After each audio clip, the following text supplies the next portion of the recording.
Main factors, मतलब important factors हैं पर सारे मेन फैक्टर्स नहीं है, और भी है। फॉरेन पॉलिसी हो गई जैसे, और भी कारण होते हैं जिसपे कि अभी वो Rahul Gandhi as a replace नहीं कर सकते। अगर आप पर नहीं हो रहा, जनता संतुष्ट है नरेंद्र मोदी से। और आप राहुल गांधी की बात करेंगे तो राहुल गांधी की जो भारत जोड़ो यात्रा है ये पाकिस्तान अफगानिस्तान में करें, क्योंकि भारत के टुकड़े वहां से हुए हैं, यहाँ तो लोग जुड़े हुए हैं। ये हिंदू मुस्लिम ने करे, सब झूठ है। बीजेपी कोई हिंदू बीजेपी ने हिंदू मुस्लिम करा होता। आयुष्मान कार्ड हमारे देख लो, हमारे गांव में चलो आप मीडिया वाले, हम दिखा देंगे भाई साहब 40% मुस्लिम लोगों के हैं आयुष्मान कार्ड। इनके तो पूर्वज जो जवाहरलाल नेहरू के जो पूर्वज है, गयासुद्दीन एक इनके खानदान का है, गयासुद्दीन नाम है उसका है। तो फिर गयासुद्दीन का जो खानदान चला आ रहा है, इसके राहुल की माँ इटली से आई है, क्रिश्चियन है। राजीव गांधी का बाप हुआ मुसलमान, तो फिर ये हिंदू कहाँ से हो गई है? पाकिस्तानी, बांग्लादेशी और ईरान, इराक, टर्की इनको नहीं मिल रही है, केवल हिंदुस्तानियों को फुल रिस्पेक्ट मिल रही है। क्यों मिल रही है? कि हमारे देश में एक मजबूत प्रधानमंत्री है, इसलिए मिल रही है जी। पर गड़बड़ वो अपनी पार्टी के लिए है, वो और दूसरों को इफेक्ट नहीं करते हैं। उनको सबसे ज्यादा नुकसान जो है अपनी पार्टी के लिए है। क्या नाम आपका? मेरा नाम है प्रियम। क्या करते हैं आप? मैं स्टूडेंट हूँ। कहाँ पे पढ़ते हैं आप? दिल्ली यूनिवर्सिटी। अच्छा, ये बताइए आप कौन से ईयर में, क्या सब्जेक्ट क्या है आपका? मेरा पॉल साइंस ऑनर सब्जेक्ट है। अच्छा, ये बताइए पॉलिटिकल साइंस है। ये बताइए अभी जो देश में हालात है, अभी बात की जा रही है, अभी 2024 के चुनाव आने वाले हैं और ज़्यादा समय नहीं बचा है, एक डेढ़ साल बचे हैं। आपको क्या लगता है कि देश में जो जिस माहौल है, लोग कह रहे हैं, बहुत सारे लोग कहते हैं कि देश में महंगाई है, बेरोजगारी है, या फिर भुखमरी के लोग बात करते हैं, लेकिन एक युवा होने के नाते आप क्या सोचते हैं कि देश की जो हालात है क्या है और किधर भविष्य किधर जा रहा है? क्या मोदी जी जो अभी पीएम है, क्या उनका कुछ चांस दिखता है आपको? देखिए, मैं पहले स्टार्ट करता हूँ कि 2014 में जब हमने चेंज लाया तो पहले हम ये सोचे कि हाँ मोदी जी को लाते हैं, क्योंकि उस समय वोटर टर्नआउट बहुत ज़्यादा हो गया। जैसे 55% वोटर टर्नआउट होता था तो 66.4 वोटर टर्नआउट हो गया। तो हमने सोचा कि पहले कुछ चेंज लाया जाए, क्योंकि कांग्रेस को हमने काफ़ी समय दे दिया, तो अब चाहते कि कुछ चेंज हो। तो 2014 से 2019 में बीजेपी ने कई तरह की लहर दिखाई कि हाँ कुछ बदलाव हो सकता है, पर 2019 के बाद से थोड़ा हमें देखा गया कि कहीं डाउनफॉल चल रहा है। इसका कारण सोली सरकार के पॉलिसीज़ पे नहीं है, और भी कारण है, जैसे मान के चलिए कोविड आ गया, फार्मर प्रोटेस्ट हो गया, सीएए हो गया, तो मतलब काफ़ी कारण आए। पर आप जैसे बात करें 2024 की, तो 2024 आप थोड़ा प्लीज़ साइड हो, तो 2024 में मेरे को लग रहा है कि क्योंकि बीजेपी ने अभी जो इतना सोशल बेस बना चुका है, तो 2024 में वो जीतेगी। पर कितनी सीट जीतेगी? जैसे पिछली बार 2019 में उन्हें 303 सीट्स आई थी, तो अब लगता है कि लगभग आप मान के सकते हैं 270 से तो ऊपर ही आएगी, क्योंकि वो अपनी पूर्ण बहुमत ला सकती है। क्योंकि देखिए, कोरोना आया, बहुत सारी देश में विपदा आई, तो विपदा के समय भी लोगों ने सोचा कि नहीं, बीजेपी ने कहीं ना कहीं अच्छा काम किया है, तो उन्होंने कहीं ना कहीं फिर यूपी इलेक्शंस आए, तो यूपी इलेक्शन में हमें देखने मिला कि वो जो मेजॉरिटी में थी तो खुद से वो मेजॉरिटी में फिर से आ सकी। ऐसा नहीं है कि उन्होंने खराब काम किया, तो मतलब अगर सच में अगर बीजेपी के अगेंस्ट लोग होते तो कहीं ना कहीं ऐसा होता कि फार्मर प्रोटेस्ट जो वेस्टर्न यूपी में भी हुआ, तो वेस्टर्न यूपी में उस पर काफ़ी इंपैक्ट देखा, तो देखा कि हमने उतनी सीट लगभग सामान्य ही रही, ज़्यादा फेरबदल नहीं हुआ। तो 2024 को लेके उतनी मतलब लोग काफ़ी श्योर हैं कि बीजेपी पावर में आएगी। फैक्टर नहीं है, जैसे मान के चलिए मोदी, उनका जो विजनरी आउटलुक है, जिनके उनका जो करिश्मा है कि मतलब देश के एक वर्ल्ड लीडर मान रहे हैं उसको, 75% अप्रूवल रेटिंग है, तो वो कहीं ना कहीं ठीक है। मान के चलिए कांग्रेस आती है तो पहले टर्म मगर आएगी नहीं, पर अगर आती है तो करने का प्रयास तो जरूर करेगी, जरूर से जरूर करेगी। पर मेरे को नहीं लगता कि अभी चांस देंगे, क्योंकि एम्प्लॉयमेंट और जीडीपी ये काफ़ी इंपॉर्टेंट फैक्टर है, पर they are not the main solely the main factors. मतलब इंपॉर्टेंट फैक्टर्स हैं पर सारे मेन फैक्टर्स नहीं है, और भी है। फॉरेन पॉलिसी हो गई जैसे, और भी कारण होते हैं जिसपे कि अभी वो Rahul Gandhi as a replace नहीं कर सकते। अगर आप बात करते हैं, देखिए कांग्रेस में भी सेकंड लाइन लीडर्स नहीं है, वहाँ पे परिवारवाद ज़्यादा है, ठीक है। वो सेकंड लाइन लीडर्स अभी मान के चलिए जो कांग्रेस का प्रेसिडेंशियल इलेक्शंस हो रहा है कि कौन प्रेसिडेंट बनेगा, तो उसमें देखते हैं, क्योंकि अभी तक कांग्रेस का पूरा छाप रहा है, अपने जो कार्यकर्ताओं पे पूरा छाप, मतलब पूरा दबाव रहा है। अगर वो काम करने नहीं देगी तो सेकंड लाइन लीडर्स कैसे आएंगे? तो मोदी का रिप्लेसमेंट अभी नहीं है राहुल गांधी।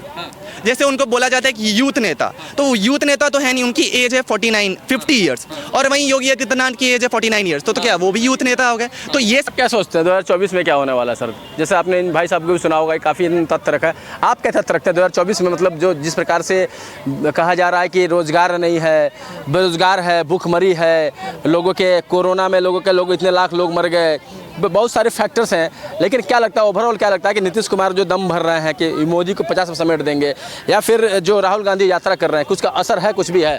देखिए, आपने अभी बोला कि रोजगार है, बेरोजगारी है, महंगाई है। क्या इस देश में नरेंद्र मोदी के आने के बाद बेरोजगारी या महंगाई पे कोई आंदोलन हुआ? कांग्रेस के टाइम पे होता था, पर नहीं हो रहा। जनता संतुष्ट है नरेंद्र मोदी से। और आप राहुल गांधी की बात करेंगे तो राहुल गांधी की जो भारत जोड़ो यात्रा है, ये पाकिस्तान अफगानिस्तान में करें, क्योंकि भारत के टुकड़े वहाँ से हुए हैं, यहाँ तो लोग जुड़े हुए हैं। ये एक तरीके से प्रोपेगेंडा है, क्योंकि इनके घर पे जब सीबीआई का छापा पड़ता है ना, तब ये सड़क पर आते हैं।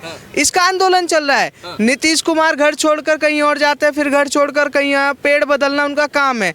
नीतीश कुमार, बिहार में उनकी खुद की छवि नहीं है। क्या ये देश के प्रधानमंत्री कैसे मुख्यमंत्री बन गए नीतीश कुमार? अरे 8 बार के जो मुख्यमंत्री ये बने हैं ना, वो क्या है, एक तरीके से इनका बिजनेस माइंड है। ये बिजनेस का गेम खेलते हैं। भैया हम तुम्हारे साथ आ जाते हैं, भैया हम तुम्हारे साथ आ जाते हैं, तुम हम ये कर दो वो कर दो। बस ये क्या है, पुतली बन के गेम खेल रहे हैं।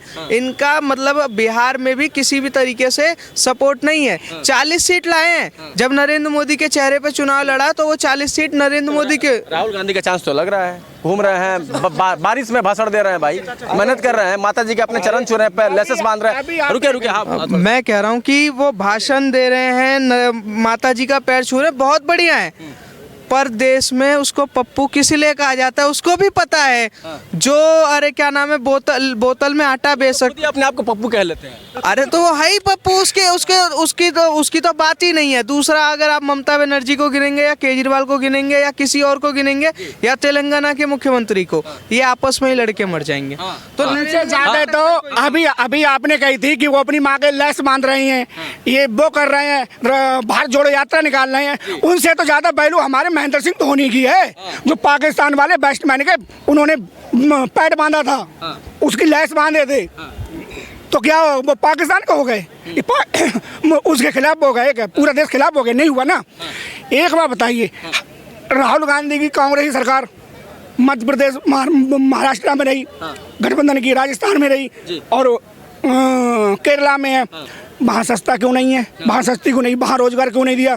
अब ये वो एक है चमचा, उसके साथ दो मुँहा नाग, दो मुँहा सांप होता है, वो केजरीवाल गुजरात में कर रहा है विकास में। गुजरात, अगर केजरीवाल एक माँ की औलाद, एक बाप का डीएनए केजरीवाल में है, तो मेरे साथ चले, दिल्ली में कितना विकास करा है उसने। हम दिखाएंगे, फील्ड का काम हम करते हैं, मेरे पास सब कुछ प्रूफ है, ये नहीं कि हम झूठ बोल रहे हैं, चाबी है, मेरा काम फील्ड का है।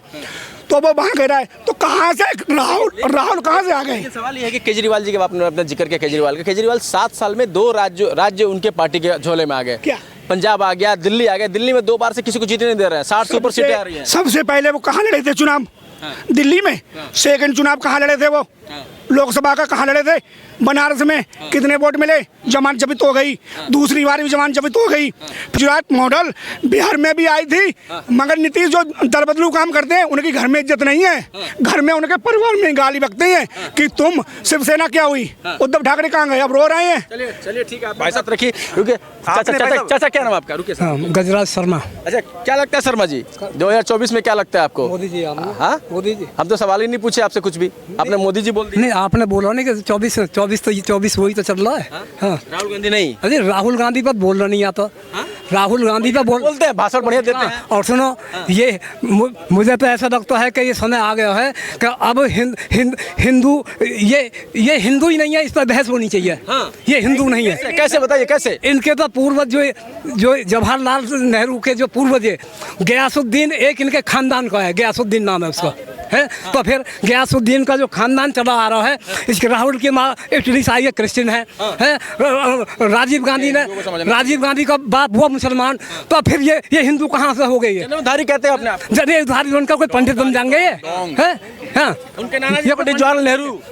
ये फर्जी हिंदू है, फर्जी पंडित है। और सुनो, बहुत बड़ा रीजन कारण है, इस पर अभी कोई नहीं गया, और अभी पता चल जाएगा थोड़ा बहुत दिन के अंदर।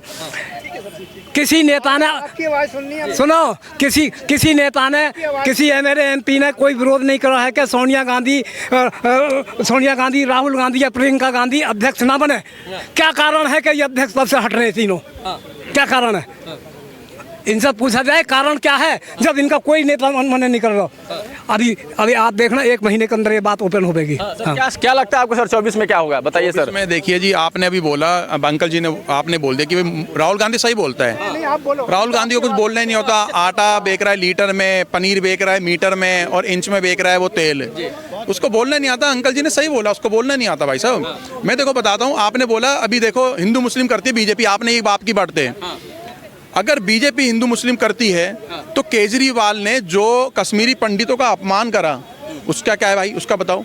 जो इन्होंने आज तक कांग्रेसियों ने कश्मीरी पंडितों को कोई भी घर की व्यवस्था नहीं करवाई है, कोई भी इनको अधिकार नहीं दिया भाई साहब, तो बताओ हिंदू मुस्लिम कौन कर रहा है। आज आम आदमी पार्टी के लोग मंच से हमारे आराध्य प्रभु श्री राम का, हमारे ब्रह्मा विष्णु महेश जी का अपमान कर रहे हैं। भाई साहब कमेंट कर देना हिंदुओं कि अगर मैं गलत बोल रहा हूँ, अगर तुम इनसे डरते हो ना तो कमेंट कर देना, हाँ डर रहे, नहीं डरते तो वरने कर देना। यह है कि अगर आम आदमी पार्टी के एक विधायक ने या मंत्री ने अगर भरे मन से कह दिया कि राम ब्रह्मा विष्णु महेश को नहीं मानेंगे तो उनका अपना स्वैच्छिक अधिकार है, लेकिन क्या इससे 2024 में उनके वोट पर असर पड़ेगा? क्या बहुत असर पड़ेगा नहीं भाई साहब, असर तो पड़ चुका है। हिंदू जाग चुका है यार। हिंदू सनातनियों में आपसे हाथ जोड़ करके कहता हूँ, ये फ्री की रेवड़ी से बाहर निकलो। केजरीवाल के वोट बैंक ना दिल्ली के अंदर इनका तो तैयार है, किनका, ताहिर हुसैन वालों का, ठीक है, अंसार वालों का, इनके तो बिरयानी जामिया सीए वालों का तो तैयार है इसका।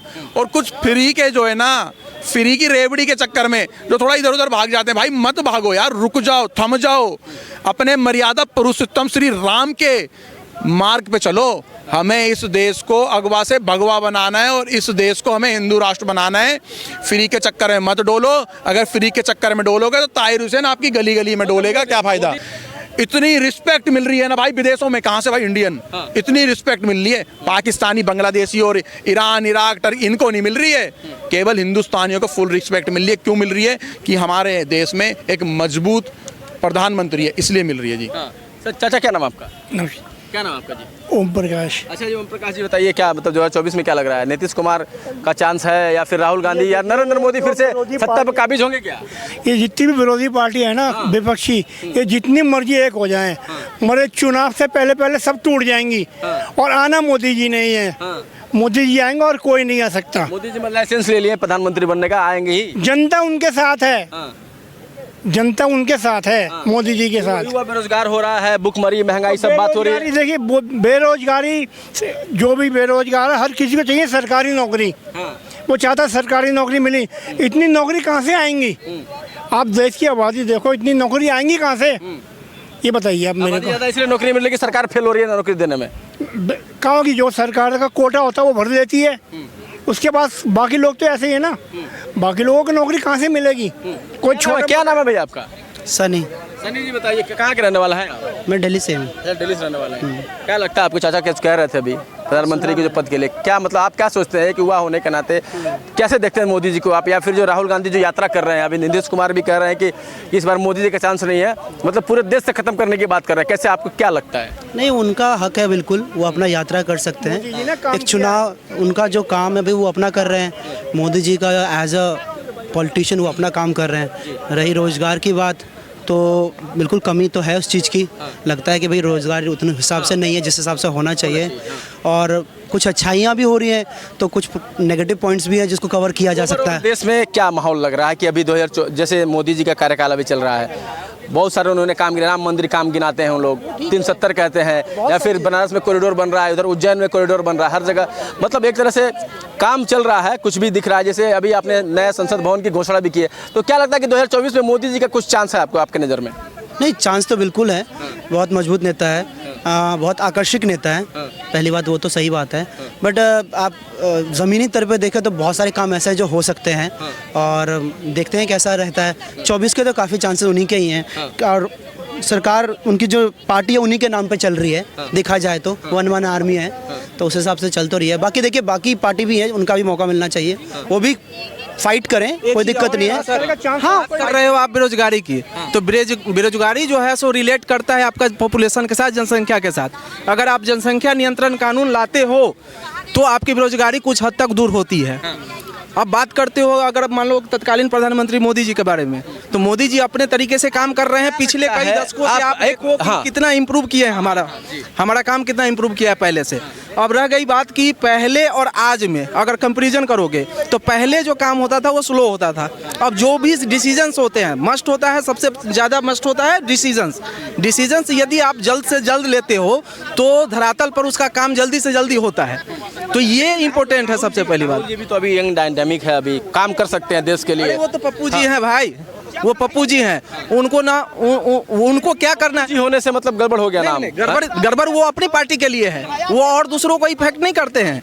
उनको सबसे ज्यादा नुकसान जो है अपनी पार्टी के लिए है, वो अपनी पार्टी को ज्यादा से ज्यादा नुकसान करते हैं। अगर उनके अंदर ये काबिलियत होती कि नुकसान मोदी जी को कर पाते तो वो कर चुके होते।